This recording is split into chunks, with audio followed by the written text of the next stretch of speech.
à partir du côté de Saint-Malo avec Laurence.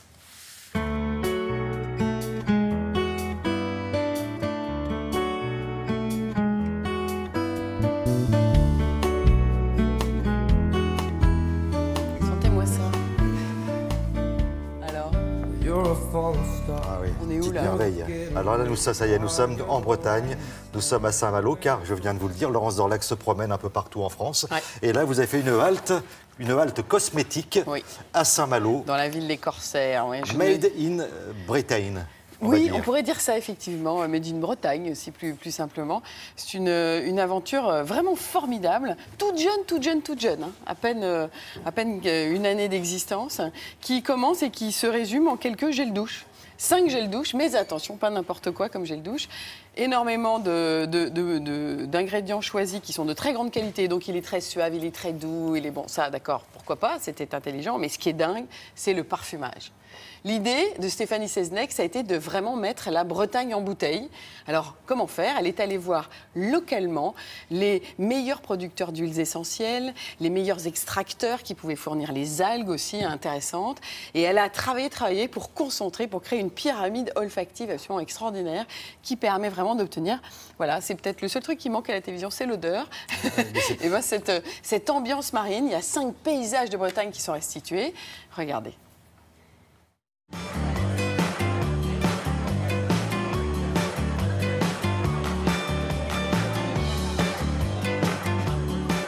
L'idée vient d'un séjour en chambre d'hôte sur la côte atlantique où tout était bien organisé, bien décoré et en arrivant dans la salle de bain, j'ai découvert que les produits étaient d'origine provençale et je me suis dit qu'il aurait fallu, pour que ce soit encore plus cohérent, une marque moins de la côte atlantique.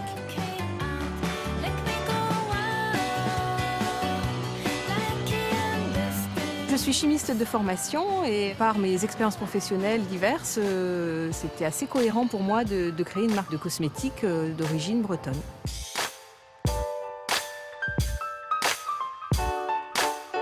On a créé plusieurs gammes en fait, qui reprennent les côtes de la Bretagne. L'idée, c'était de faire voyager à travers un paysage olfactif différent et les plus parlants pour la Bretagne. Donc ça va être les embruns, ça va être la Bretagne gourmande pour le caramel beurre salé, les herbes coupées qu'on voit sur les dunes en Bretagne.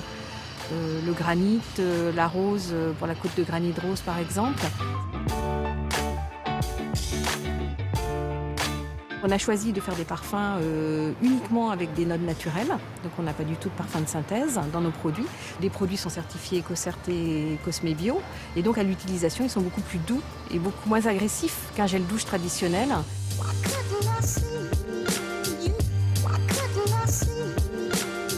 Le concept était vraiment de fabriquer en Bretagne.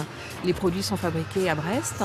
Les huiles essentielles viennent du sud Finistère, donc près de Quimper. Les étuis viennent de Redon. L'idée est vraiment de faire travailler le tissu économique local et que l'on retrouve vraiment ce savoir-faire dans nos produits. Sous la douche, je voulais que le parfum soit vraiment révélateur d'une ambiance. Par exemple, sur le golfe du Morbihan, on se retrouve vraiment sur les pinettes de Quiberon. On a vraiment l'impression d'être à la plage et de sentir les pins maritimes. Et je voulais que lorsqu'on prenne une douche, on passe 5 minutes en Bretagne. Nous ne sommes pas une marque de niche faite pour les Bretons et pour les Bretonnes. L'idée était vraiment de mettre à l'origine en valeur la Bretagne, chose faite. Et en fait, on séduit au-delà de nos frontières. Donc après avoir implanté la marque en Bretagne, elle s'implante très bien sur toute la France, en région parisienne, dans le sud-est. Et là, nous venons de signer avec une chaîne de parfumerie en Italie. Donc voilà, le pari commence à être gagné. Ce qui est formidable dans ce qu'on vient de voir, d'entendre, ouais. c'est d'abord le courage de cette femme, ouais. Parce que dans une période où on parle de la difficulté d'entreprendre et tout ce que ça implique.